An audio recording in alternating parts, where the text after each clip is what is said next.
Only 1% students can count the total number of triangles in this figure. Let me tell you the shortest possible trick for this. How many segments are there at the base? You have 1, 2 and 3 segments. Just add them, you get 6. And how many segments are there on the right? 1, 2, 3, 4 segments. Multiply this 6 by 4, you get 24. Just check, there are 24 triangles in this particular figure. Isn't that amazing? Can you apply that trick here in this figure and comment below how many triangles are there in this particular figure? All the best. Do share this with your friends and have fun. Only 1% students can count the total number of triangles in this figure. Let me tell you the shortest possible trick for this. How many segments are there at the base? You have 1, 2 and 3 segments. Just add them, you get 6. And how many segments are there on the right? 1, 2, 3, 4 segments. Multiply this 6 by 4, you get 24. Just check, there are 24 triangles in this particular figure.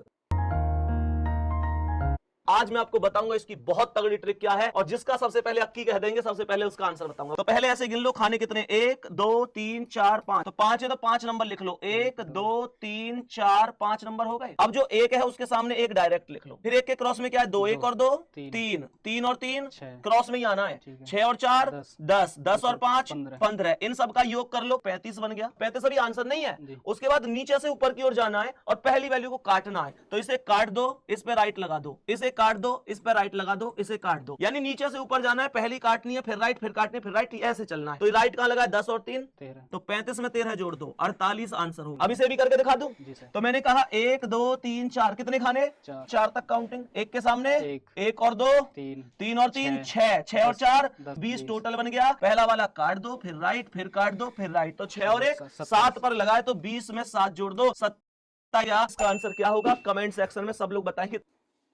आज मैं आपको बताऊंगा इसकी बहुत तगड़ी, इसका सबसे पहले अक्की कह देंगे सबसे पहले उसका आंसर बताऊंगा। तो पहले ऐसे गिन लो खाने कितने, 1 2 3 4 5। तो 5 है तो 5 नंबर लिख लो, 1 2 3 4 5 नंबर हो गए। अब जो 1 है उसके सामने 1 डायरेक्ट लिख लो। फिर 1 के क्रॉस में क्या है, 2 1 और 2 3, 3 और 3 क्रॉस में ही आना है, 6 और 4। प्यारे साथियों, इस आकृति में कितने त्रिभुज हैं ये आप बहुत अच्छी तरीके से जानते हैं कि आप यहाँ पर नंबरिंग करते हैं 1 2 3 4 5। ऐसे ही यहाँ भी करते हैं 1 2 3 4 5, और ये जो हाईएस्ट नंबर है दोनों में 5 और 5, आप इसका होल क्यूब कर देते हैं, वही आपका आंसर बनता है। इसमें 125 त्रिभुज हैं। लेकिन आपने देखा कि इसमें ऊपर से आने वाली रेखाएं 2 3 4 थी, तो नीचे से जाने वाली भी 4 ही थी।